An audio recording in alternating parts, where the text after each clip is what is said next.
gets me every time.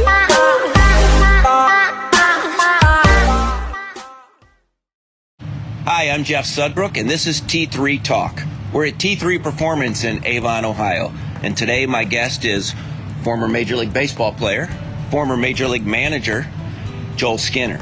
But Joel, before we get into all the formers, I'd like to kind of talk about what you're doing right now in the baseball world. Well, right now I'm still involved in player development. I'm working for the Minnesota Twins, and I'll have their Rochester team in New York, which is affiliate in the International League. And it's something that I've always, when I'm in player development, I've always been primarily a manager at all the different levels. But it'll be my first year with the Twins. I primarily, the last 5 or so years, have been with the White Sox and also with their AAA affiliate in Charlotte, North Carolina. But since leaving the Tribe, and I went to Oakland as their bench coach, and then, like I said, I was with the White Sox for the last 5 years. Well, what brings you to T3 Performance? How are we so lucky to have you up here? I live right down the street, but other than that, this is a place that allows me to get in shape. I have to get ready for spring training. It's that time of year. Once Christmas and New Year's is over, all the athletes have to start getting ready for their sports, and this is a perfect place for me to come and get my arm in shape to throw hours of batting practice.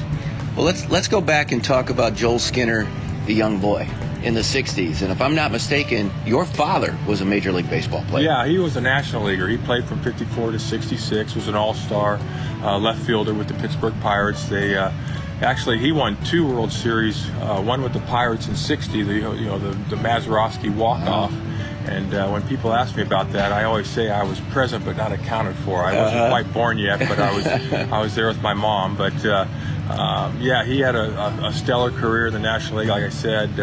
After that, he was a coach in the major leagues for a long time. I think he spent a total, after he was done coaching and then scouting, I think 68 years in professional baseball. Wow. So I've got a ways to go. I've only got 38 years, but it's something that my mom and dad are doing fine out in San Diego. That's great. Now, I would imagine a young boy growing up in the late 60s, early 70s, with your dad at some of those ballparks, you saw some of the greats that played in the 70s. Oh, yeah. It was a situation where, as a young kid in St. Louis, the likes of Bob Gibson, even a young Steve Carlton at that point in time, but Kurt Flood, Lou Brock, you could go down a list of all the great players that my dad had a chance to play with. And then as a coach, he coached the Pirates for a long time. The old lumber company, they won the We Are Family World Series. That was his 3rd World Series championship as a coach.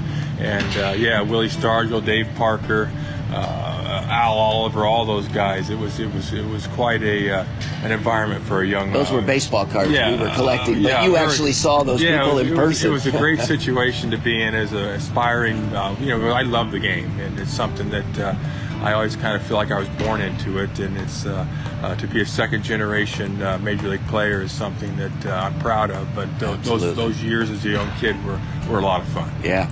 So let's talk about your major league career then. You broke in the 80s, and you had a nice career yourself. Yeah, I enjoyed it. I was very fortunate. I actually almost got 10 years. My arm broke down, and that's why I'm here trying to get my arm in shape. I always have to do a little extra, and especially as you get a little older. But it was a situation where I signed out of high school. I was fortunate enough to get to the big leagues at a young age, at 22, with the White Sox, and then was traded on to the Yankees, and then made my home here in Cleveland when I got traded here for Mel Hall, the fans. Oh yeah, the gunslinger. Yeah, but it was a situation where I had a young family, and we settled here in Northeast Ohio. We've been here ever since. That's great. So now, in your playing days, if I read this correctly, one of the first starting times that you won a starting position was replacing Carlton Fisk. Is that correct? Yeah, my first couple of years in the major leagues was kind of spotty between AAA and the big leagues. I only would come up when Fisk was injured. I was kind of the third catcher all over. The way they do it nowadays, you have your third catcher that's on the roster, has options. So I spent some time between the big leagues and Denver. And then in '86, they made the move to put me in as a starting catcher and moved Carlton out to left field. That was kind of a weird situation. It was something that Pudge wasn't ready to do that, and but as a pro as he was doing what was good for the team. But that only lasted about 2 or 3 weeks, and then I became the backup. Then I was traded to New York. Okay. So you spent some time with the Yankees, finished your career with the Indians, which is why this is home to you now, as you said. But your managerial career is just filled with awards at all kind of different levels. Well, you know, I was fortunate enough when I was done playing here in Cleveland, John Hart, Dan O'Dowd, Mark Shapiro, we had a little bit of a plan where I was going to try and play in '94 if my arm would, come around, but I couldn't live with myself the way I was throwing. It was just something that I just didn't think I was up to par. So I became a part of the player development and started out as a manager, and that's pretty much where that was a slot I fell into, and I really enjoyed it. Had a lot of great players. My first draft in '95 was the likes of Sean Casey. Later on, I had John McDonald, Marco Scudero. I'm missing a bunch of guys, but those are the age of the guys that I had. That I took them all the way to Buffalo, which was a lot of fun. It was a great group of players. One of the starting pitchers on that team is Ross Adkins. He's now the general manager of the Toronto Blue Jays, and he was a young pitcher out of Wake Forest and came through the Indians chain, and then obviously went through their player development and all the different office jobs, and now he's the general manager of the Blue Jays. So I'm proud of that also. Well, you won a lot of championships in those years, different levels, a lot of awards as manager of the year at different levels, and then you're up at the show, and then you're back with the Indians coaching third base, correct? Yeah. And was it 2002? Was that the year? Yeah, Charlie Manuel was our manager. In 2001, I was the third base coach. Okay. And we went to the playoffs that year. We lost in Seattle, but the next year was when Charlie left and I was the interim manager. Then after that, I coached third for Eric Wedge. And then after that, I actually, in 2010, after we were let go in Cleveland, I went back to Akron and managed the Arrows at that point in time. That was my third year there. I really enjoyed that. That was a great stop. It's a great level of ball. And the guys are right on the cusp. A lot of guys go right from AA to the big leagues with maybe a little bit of a minor stop in AAA. But and then to Oakland, and where I am now. Okay.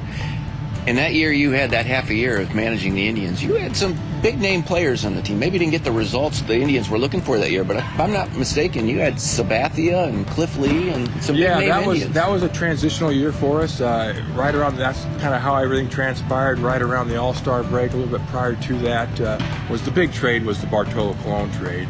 We traded him for Grady Sizemore, Cliff Lee, and Brandon Phillips, and that was the start of the retooling of the Indians, per se. And later on, as I was a manager that summer, we traded, Chuck Finley and Steve Reed, Carsey.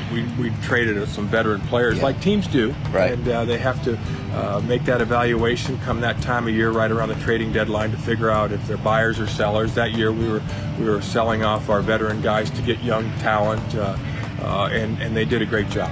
We were able to, retool the organization with younger players, and it didn't take long for us to be competitive again. Well, our guest today on T3 Talk is Joel Skinner, former Major League Baseball player, former Major League manager, now currently managing in the Minnesota organization. Joel, we wish you all the best this year. I wish you were still wearing the Tribe uniform in one fashion or another, but we're glad you're here at T3 Performance. Yeah, this is a great facility. It's something that young athletes can they can set their schedule. Like today, last night it snowed, and we're in here. The guys are in here getting their work done, and it's a great facility. Well, Joe, best of luck to you this year, and you and your wife, we look forward to having you back here in the fall. Thank you, Jeff. Thank you. This has been Jeff Sudbrook and Joel Skinner on T3 Talk here at T3 Performance in Avon, Ohio. Thanks for watching.